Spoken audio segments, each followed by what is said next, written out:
AMISOM military component, the federal government of Somalia, and my Somalia brothers and sisters, Assalamu alaikum.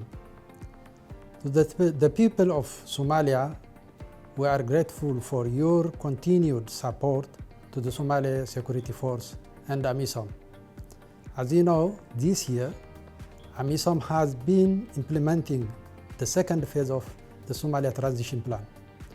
AMISOM is grateful to the troop contributing countries, Burundi, Djibouti, Ethiopia, Kenya, and Uganda for the sacrifice they have made over the years to restore peace and stability in Somalia.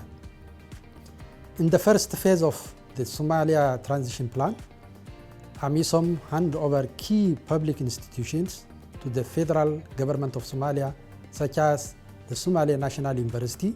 Government run university symbolizes the return of peace, security, and stability.